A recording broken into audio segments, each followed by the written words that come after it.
સંપ વિરુદ્ધ દિશામાં પડતા મિલકતોને નુકસાન થયું છે। જર્જરિત સંપને પાડવાની કામગીરી દરમિયાન અકસ્માત થયો છે। ટંકારાના હીરાપર ગામે બની છે ઘટના। આસપાસના મકાન અને દુકાનને નુકસાન થયું છે। સદનસીબે દુર્ઘટનામાં કોઈ જાનહાનિ નથી થઈ, પરંતુ જે જાણકારી મળી રહી છે તે પ્રમાણે આ સંપને નીચે ઉતારવાનું કામ ચાલતું હતું।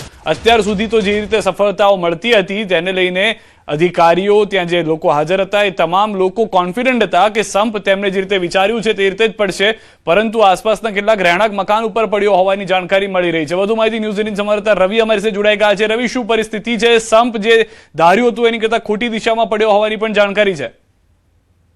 ટંકારાના હરિપર ગામે જર્જરિત પાણીના સંપને પાડવાની કામગીરી કરવામાં આવી રહી હતી। તે દરમિયાન અચાનક જ અકસ્માત સર્જાયો હતો। સંપને નિર્ધારિત દિશામાં પાડવાને બદલે વિરુદ્ધ દિશામાં ધડાકાભેર ધરાશાયી થતા નજીકના મકાન અને દુકાનને દિવાલને ભારે નુકસાન થયું હતું। જ્યાં એક દુકાન હતી તે સંપૂર્ણપણે દબાઈ ગઈ હતી અને જે મકાન હતું મકાનમાં ઘણું નુકસાની આવી હતી, પણ જાનહાનિ કોઈ થઈ હોવાની માહિતી સામે નથી આવી, પરંતુ મકાન માલિક છે તે કાયદેસરની કાર્યવાહી કરવાના હોવાની પણ માહિતી સામે આવી રહી છે।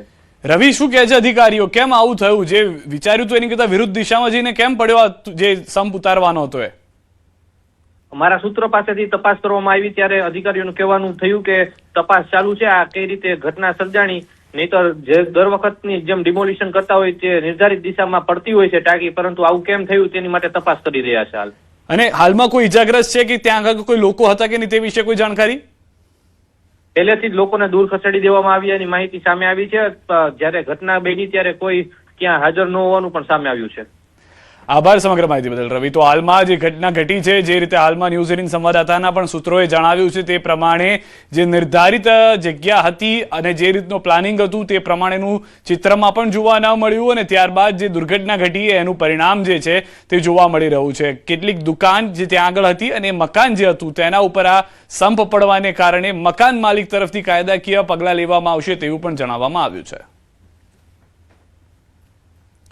ભરૂચથી સમાચાર। અંકલેશ્વરમાં 2 વીજપોલ ધરાશાયી થયા છે। કાર પર વીજપોલ પડતા મોટું નુકસાન થયું છે। મહાશિવ હોટલ નજીક બની છે ઘટના। કારમાં બેઠેલા ડ્રાઈવરનો આબાદ બચાવ થયો છે। પ્રતિન હોટલ નજીક પણ પોલ ધરાશાયી થયો છે। જૂના પોલ હટાવવાની કામગીરી સામે સવાલ। સદનસીબે બંને ઘટનામાં જાનહાનિ ટળી ગઈ છે। તો દ્રશ્યો પણ આપ જોઈ રહ્યા છો, બંને તરફ એ જ પરિસ્થિતિ કે જ્યાં આગળ પોલ જે છે તે ધરાશાયી થઈ ગયા હતા।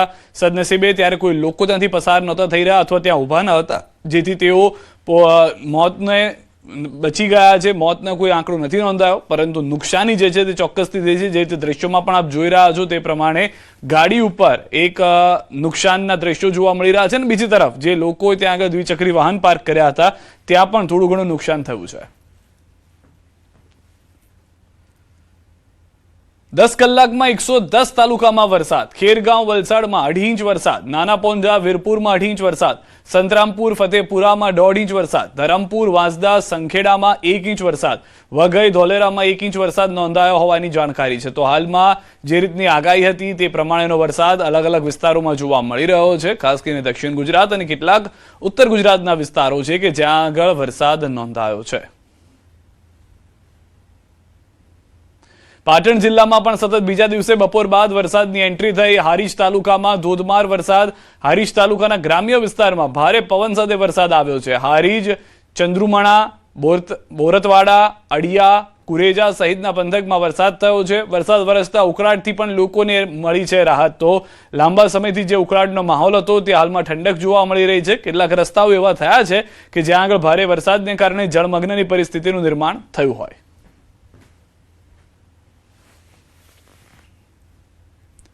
નર્મદાના સાગબારામાં જંગલ જમીન વિવાદને લઈને આદિવાસીઓના અહિંસક ધરણાનો આજે 6થો દિવસ છે।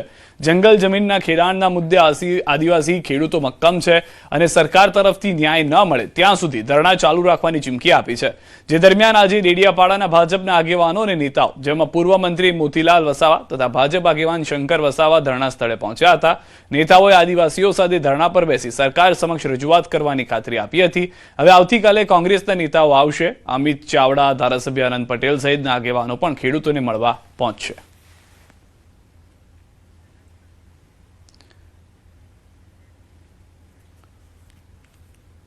મળી છે સાગબારાની અંદર, અને નવી વસતમાં ઉમરપાડા તાલુકાની નવી વસતમાં એના 14 ચેનલ બધી કુલ ટોટલે 28 સનદ મળી છે અને અમને એવું કહેતા છે કે તમારો દાવા અરજી નકલી છે એમ કહેતા છે. તો એ લોકોને સનદ મળી તો અમને કેમ અમારી કે દાવા અરજી નકલી બતાવી છે. અમે ધરણા પર બેઠા છે અને આજથી 6 દિવસ થઈ ગયો છે. ખોપી ગામે ખેતરાળીમાં અમે બેઠા છે. અહીંયા વધુ માહિતી ન્યૂઝ 18 સમાચાર દીપક પાસેથી મેળવીશું. દીપક, ભાજપના પણ કેટલાક આગેવાનો પહોંચ્યા છે પરંતુ હજી પણ એ મુદ્દાનું નિરાકરણ નથી આવી રહ્યું. હા, બિલકુલ. ખાસ વાત કરીએ તો છેલ્લા 6 દિવસથી જે સાગબારાના જંગલ જમીનનો જે મુદ્દો છે વધુ ને વધુ ઉગ્ર બનતો જાય છે. કારણ કે જે આદિવાસીઓ છે પોતાના હકને લઈને સરકાર સામે હવે લડી લેવા તૈયાર છે. કારણ કે જંગલ જમીન જે પોતાના હક છે જો ના કરે તો એમને રોજગારી પૂરી થઈ જાય એમ છે. ત્યારે આ જે 6 દિવસથી જયારે એ લોકો ધરણા પર બેઠા તેમની સાથે હવે રાજકીય ગરમાવો પણ પકડો છે. કારણ કે જે તમામ પક્ષના જે નેતાઓ છે એમના સમર્થનમાં આવી રહ્યા છે. પહેલા જે સાંસદ મનસુખ વસાવા અને ડોક્ટર દર્શનાબેન દેશમુખ જે ભાજપના ધારાસભ્ય અને સાંસદ છે તેઓ તેમના ધરણા પર એમની સાથે ધરણા પર બેસી ચૂક્યા હતા. ત્યારબાદ આપના જે નેતાઓ છે તે લોકો જે સમર્થનમાં આવ્યા હતા. પરંતુ હવે આવતીકાલે જયારે દેશમાંથી જે અમિત ચાવડા છે, જે આનંદ પટેલ ધારાસભ્ય છે અને અનેક કોંગ્રેસ જે નેતાઓ છે જે તેમના સમર્થનમાં આવી રહ્યા છે. એટલે આ જે જંગલ જમીનનો જે મુદ્દો છે વધુ ને વધુ હવે ઉગ્ર બનતો જાય છે. અને ઉગ્ર બનતા હવે પ્રશ્ન એ છે કે જો આટલા બધા નેતાઓ એમને મળતા હોય, સમર્થન આપતા હોય, તે છતાં પણ એમનો સરકાર ઉકેલ ના લાવતા હોય તો હવે આ જે ધરણા છે હવે અહિંસક છે, જે હવે હિંસક બને તેમ પણ લાગી રહ્યું છે. જી આભાર સમગ્ર માહિતી બદલ. ભાવનગરમાં 2 દિવસ બાદ ફરી સમરસ હોસ્ટેલમાં હોબાળો થયો છે. સરકારી સમરસ બોયઝ હોસ્ટેલની બેદરકારીએ વિદ્યાર્થીઓમાં રોષ જગાવ્યો છે. ભોજનમાંથી ઈયળ નીકળતા વિદ્યાર્થીઓમાં રોષ ફાટી નીકળ્યો હતો. 2 દિવસ અગાઉ ગર્લ્સ સમરસ હોસ્ટેલમાં પણ ભોજન મુદ્દે હોબાળો થયો હતો. વિદ્યાર્થીઓનો આક્ષેપ છે કે હોસ્ટેલમાં અવારનવાર ભોજનમાંથી કીડા અને જીવાતો નીકળે છે અને પાણીની સમસ્યાનો પણ સામનો કરવો પડે છે. સવારના નાસ્તામાં મરેલી ગરોળી તેમજ ભોજનમાં જીવાતો નીકળતી હોવાના આક્ષેપોને લઈને વિદ્યાર્થીઓ આરોગ્ય સાથે ચેડા થતા હોવાના આક્ષેપ કર્યા છે. સમગ્ર મામલે એબીવીપીના વિદ્યાર્થીઓ અને હોસ્ટેલના વિદ્યાર્થીઓએ સંચાલકો સામે વિરોધ નોંધાવ્યો હતો. પાણીની સુવિધા નથી અને આપણે રૂમમાં લાઇટ અને પંખા એ બધું મહિના સુધી અમે કમ્પ્લેન કરીએ તો પણ એના પર એક્શન લેવાતો નથી. અને જમવામાં આજે સવારમાં નાસ્તામાં સવારમાં આખી ગરોળી નીકળી અને અત્યારે અમે બપોરે જમવા ગયા તો મગમાં કીડો નીકળ્યો અને દાળમાં ઈયળ નીકળી.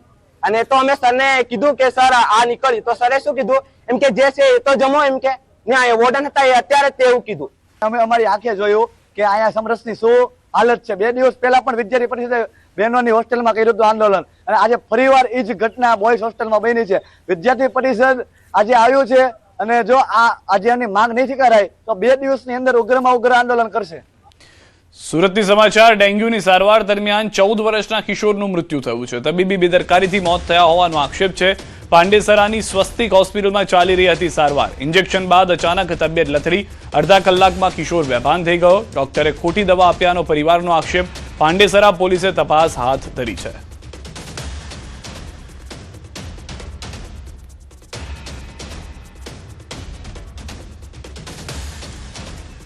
शाम तक तो ठीक था, फिर जैसे वो इंजेक्शन दिया तो टट्टी पेशाब उसका दोनों छूट गया और फिर ऐठना चालू हुआ और आधा घंटा बाद वो बेहोश हो गया, फिर बेहोश ही रह गए. भाई मेरे को लगता है उसका लास्ट इंजेक्शन जो है उसमें हाईवी डोज दे दिया या तो उसने एक्सपायर डेट का इंजेक्शन दे दिया.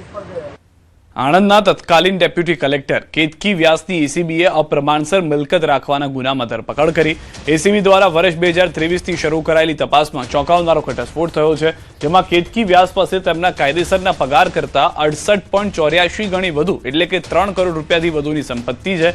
આ કરોડોની વધારાની સંપત્તિ અંગે તેઓ એજન્સી સમક્ષ કોઈ જ ઘટસ્ફોટ કરી શક્યા ન હતા. સેશન્સ કોર્ટ અને હાઈકોર્ટ દ્વારા તેમની આગોતરા જામીન અરજી ફગાવી દેવામાં આવતા એસીબીએ કાર્યવાહી તેજ કરી. અમદાવાદ ક્રાઇમ બ્રાન્ચની મદદથી લોકેશન ટ્રેસ કરીને શેલા વિસ્તારમાં આવેલી તેમની બહેનના ઘરે છુપાયેલા કેતકી વ્યાસની એસીબીએ ધરપકડ કરી હતી.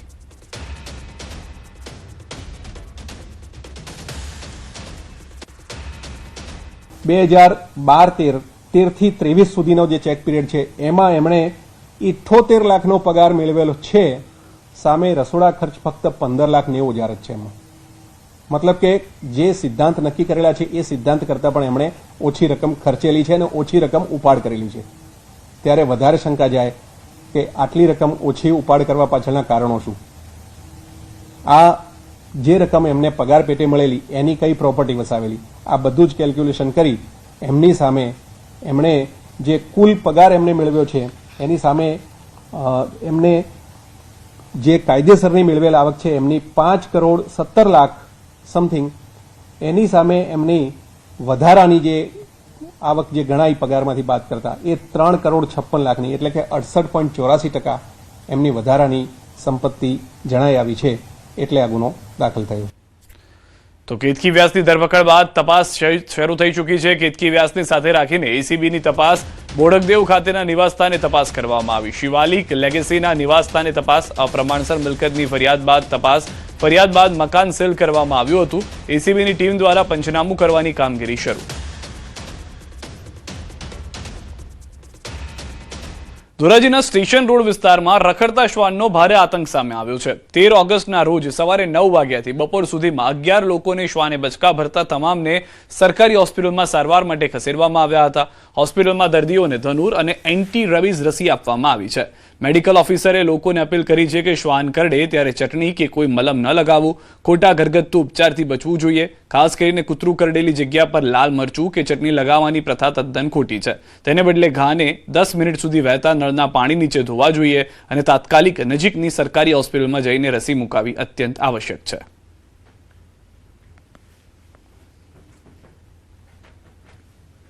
ધોરાજી સરકારી હોસ્પિટલ ખાતે સવારે 9 વાગ્યાથી અત્યાર સુધીમાં ટોટલ 11 લોકો કૂતરું કરડવાની ફરિયાદ જોડે આવેલ છે. જેને પૂછતા એવું જણાવેલ છે કે ધોરાજી સ્ટેશન રોડ પર બધાને કૂતરું કરડેલ છે. જેમને ધનુરનું ઇન્જેક્શન, કૂતરું કરડવા માટે જે આપવામાં આવતું હોય એ ઇન્જેક્શન, ઉપરાંતમાં જે હડકવા માટે જે રસી મુકાતી હોય છે એ ઇન્જેક્શન, એ બધી વેક્સિન અહીં આપેલી છે. ત્યારે નજીકની સરકારી હોસ્પિટલ ખાતે કૂતરું કરડવાની જે વેક્સિન હોય છે એ મુકાવવી જોઈએ. ઉપરાંતમાં લોકોમાં જે કૂતરું કરડેલી જગ્યા પર ઘરે ચટણી લગાવતા હોય છે, જે ન કરવું જોઈએ. છોટાઉદેપુરના બોડેલીમાં રખડતા આંખલાઓનો આતંક વધ્યો છે. 2 દિવસમાં 3 રાહદારીઓને આંખલાઓએ અડફેટે લીધા છે. આજે વૃદ્ધ અને યુવાનને ઈજા થતા હોસ્પિટલ ખસેડાયા છે. જ્યારે ગઈકાલે પણ એક આધેડને આંખલાએ ઈજા પહોંચાડી હતી. 2 આંખલાઓની લડાઈ દરમિયાન રાહદારીઓ અડફેટે આવતા નગરજનોમાં ભયનો માહોલ છે. રખડતા આંખલાઓને પકડી સલામત સ્થળે ખસેડવાની નગરજનો દ્વારા માંગ કરવામાં આવી છે. કઈ નહીં, અમે અહીંયા ઉભા હતા, પાછળથી આંખલો આવ્યો તો ઉચકીને રોડ પર ફેંકી દીધો. આવા બનાવો લગભગ 2 દિવસની અંદર 3-4 બનાવ બની ચૂકેલા છે. હવે અહીંયા મારો મિત્ર છે, એ જતો તો સુરત મજૂરી કરવા માટે. હવે અચાનક અહીંયા અલીપુરાની જોડે ખોડિયાર મંદિર આવ્યું છે, એની જોડે ચોકડી ઉપર અચાનક આંખલો આવ્યો અને હુમલો કરી બેઠો. અને અત્યારે હાથમાં વાગ્યું છે. દવાખાના મુલાકાત કરી અને દવાખાનાની અંદર સારવાર કરાવી છે. હવે થોડી ફ્રેક્ચર જેવું કીધું છે, પણ હવે ખબર નહીં, હવે જોઈએ પછી ખ્યાલ આવે. મારા પપ્પા સવારમાં 7:30 વાગે અલીપુરા ચોકડીથી ચાલતા ચાલતા દુકાન ઢોકલિયા છે મારી, ત્યાં જતા હતા. 2 આંખલા લડતા હશે તેમને ઉછાળીને નાખીને ઈજા પહોંચાડી છે. બીજા પહેલા એમને ઈજા પહોંચાડીને પછી આગળ અલીપુરા ચોકડી પર જઈને એક વરી બીજા કોઈ ભાઈ હતા જે બાઇક પર હતા, એ ઉભા રહ્યા હતા બાઇક પર, એમને બી ઈજા પહોંચાડી છે, એમને બી વાગ્યું છે. અમદાવાદથી સમાચાર. સાબરમતીમાં જંપલાવી મહિલાનો આપઘાત, પતિના ત્રાસથી પત્નીએ આત્મહત્યા કરી હોવાનો આક્ષેપ. સાબરમતી નદીમાં જંપલાવી મહિલાએ જીવન ટૂંકાવ્યું છે. સાબરમતી રિવરફ્રન્ટ વેસ્ટ પોલીસે ફરિયાદ નોંધી છે. પતિ વિરુદ્ધ આત્મહત્યા માટે દુષ્પ્રેરણાનો ગુનો દાખલ કર્યો છે. સમગ્ર મામલે પોલીસે વધુ તપાસ હાથ ધરી. તો હાલમાં જે જાણકારી મળી રહી છે, પત્ની તરફથી એ સ્પષ્ટ કરવામાં આવ્યું હતું કે પતિ તેને હેરાન કરી રહ્યો હતો. આત્મહત્યા માટે દુષ્પ્રચાર, જે દુષ્પ્રેરણા જે આપવામાં આવી હતી તેના કારણે પણ પોલીસ તરફથી કાર્યવાહી કરવામાં આવી છે. જાણકારી તે પણ મળી રહી છે કે માતા પિતાને આ વિશે ખ્યાલ ન હતો અને પરિણીતાએ આ પગલું ભર્યું છે.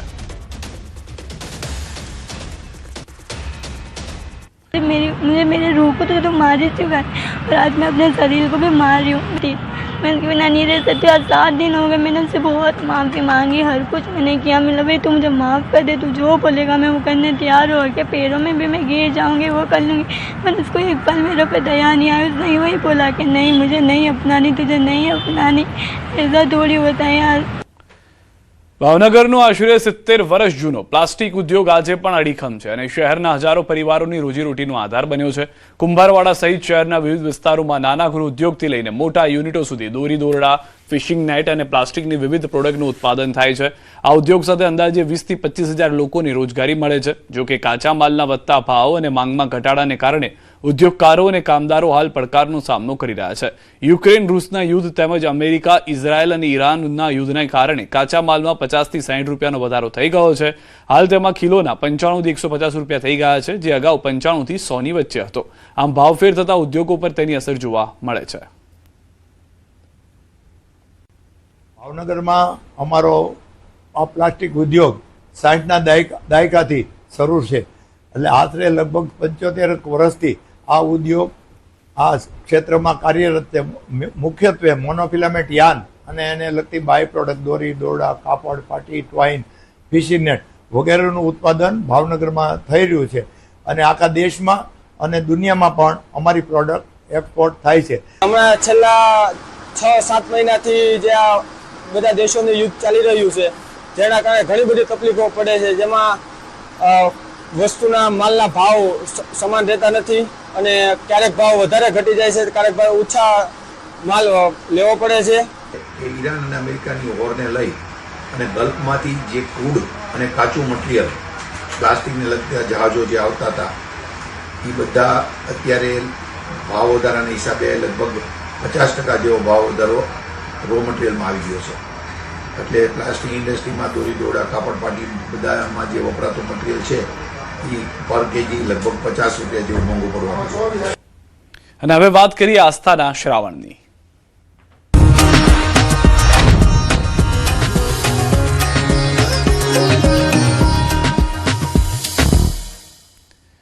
આજથી પવિત્ર શ્રાવણ માસનો પ્રારંભ થતાં જ પ્રથમ દિવસે સોમનાથ મહાદેવના દર્શન માટે ભક્તોનું ઘોડાપુર ઉમટ્યું. મેઘરાજાએ પણ સોમનાથ મહાદેવ પર અમી છાટણા વરસાવી જળાભિષેક કર્યો.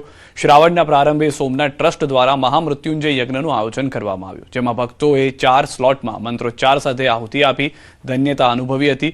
સમગ્ર શ્રાવણ માસ દરમિયાન ભક્તો યજ્ઞમાં યજમાન બની શકે તેવી વ્યવસ્થા કરવામાં આવી છે. સોમનાથમાં આવનારા તમામ ભક્તો યજ્ઞ કરીને જ્યોતિર્લિંગ ક્ષેત્રમાં અનંત ઉર્જાનું ફળ પ્રાપ્ત કરી શકે છે તેવા શુભાશય સાથે આ યજ્ઞનું આયોજન કરવામાં આવ્યું છે.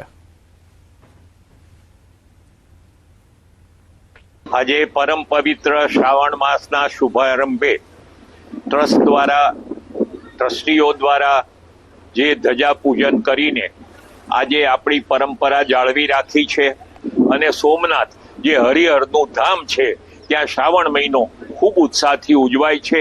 એ જ રીતે આજે હજારો શ્રદ્ધાળુઓ આવ્યા છે. શ્રાવણ મહિનાની આ પ્રથમ ધ્વજા એનું આરોહણ કરવામાં આવ્યું. ભક્તોની મોટી ભીડ વચ્ચે ચારે બાજુ પ્રદક્ષિણા કરી મંદિરની અને ધામધૂમથી ધ્વજાનું આરોહણ કરવામાં આવ્યું. એવો અનેરો ઉત્સવ આજે અમને માણવા મળ્યો. यहाँ पे हमारे सम्माननीय प्रधानमंत्री श्री नरेंद्र मोदी जी द्वारा चलाया गया ये जो स्वाभिमान पर्व है, इसमें 51 आहुतियों द्वारा आपको महामृत्युंजय जाप का जो हवन करने को मिलेगा, इसमें आपको बहुत शांति मिलेगी अंदर ही अंदर और आपको बहुत अच्छा लगेगा. શ્રાવણ માસના પ્રારંભ સાથે જ દેવભૂમિ દ્વારકાના પ્રસિદ્ધ નાગેશ્વર જ્યોતિર્લિંગ ખાતે ભક્તોની ભારે ભીડ જોવા મળી હતી. વહેલી સવારથી દેશ વિદેશમાંથી આવેલા શ્રદ્ધાળુઓ ભગવાન ભોળાનાથના દર્શન, પૂજા અર્ચના અને અભિષેક માટે ઉમટી પડ્યા હતા. મંદિર પરિસરમાં ભક્તોની લાંબી કતારો જોવા મળી અને હર હર મહાદેવ તથા બમ બમ બોલેના જયઘોષથી સમગ્ર નાગેશ્વર ધામ ગુંજી ઉઠ્યું. શ્રાવણના પ્રથમ દિવસે જ અહીં ભક્તિ અને શ્રદ્ધાનો અનોખો માહોલ જોવા મળ્યો.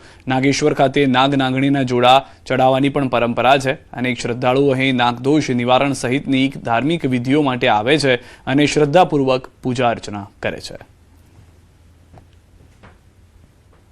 मैं रायपुर से आया हूँ, जो छत्तीसगढ़ की राजधानी है, और सावन के पहले सोमवार में यहाँ नागेश्वर मंदिर में आकर के बहुत ही अच्छा लग रहा है. मंदिर के अंदर की सजावट अद्भुत है, देखकर आदमी अभिभूत हो जाता है.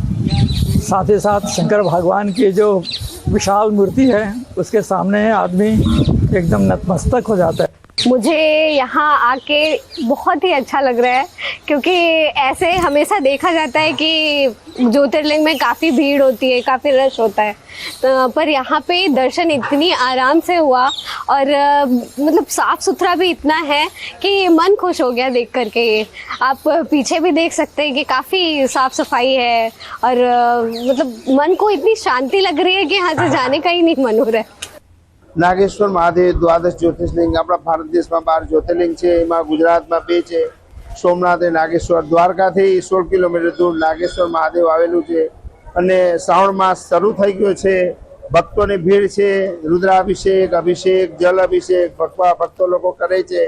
ટ્રસ્ટ તરફથી તમામ સુવિધા કરવામાં આવી છે. ભક્તોને જમવાની, ફરાળની બધી પણ તમામ ટ્રસ્ટ તરફથી વ્યવસ્થા કરવામાં આવેલી છે. અમરેલીમાં 80મા સ્વાતંત્ર્ય પર્વની રાજ્યકક્ષાની 3 દિવસીય ઉજવણીનો ભવ્ય પ્રારંભ થયો છે. તિરંગા યાત્રા, પોલીસ જવાનો અને ચેતક કમાન્ડોની શિસ્તબદ્ધ પરેડ તેમજ સશસ્ત્ર પ્રદર્શન સહિતના કાર્યક્રમોથી સમગ્ર શહેર દેશભક્તિના રંગે રંગાયું છે. તારીખ 13 થી 16 તારીખ સુધી અમરેલી ખાતે આમ જનતાને, ખાસ તો યંગસ્ટર વિદ્યાર્થીઓને વેપન બાબતે અવેરનેસ આવે, બરાબર, અને એમને પૂરતી જાણકારી મળી રહે એ હેતુથી આ શસ્ત્ર પ્રદર્શનનું આયોજન કરવામાં આવેલું છે. અમરેલી પોલીસ વડા દ્વારા, પોલીસ વિભાગ દ્વારા એક ખૂબ સુંદર શસ્ત્ર પ્રદર્શનનું એક આયોજન કરવામાં આવ્યું છે. મારે અમરેલી જિલ્લાની જનતાને પણ વિનંતી કરું છું કે શસ્ત્ર પ્રદર્શનનું આયોજન કર્યું છે, આ પ્રદર્શનની દરેક પરિવાર સાથે, બાળકો સાથે 100% વિઝિટ કરજો. 16 તારીખ સુધી આ પ્રદર્શન ખુલ્લું રહેવાનું છે. અમરેલી જિલ્લાની જનતા જે રીતે દિવાળીનો માહોલ મનાવી રહી હોય એ પ્રકારનો સૌ જગ્યા ઉપર માહોલ જોવા મળતો હોય ત્યારે સૌ હૃદયની મારી સૌને શુભકામના પાઠવું.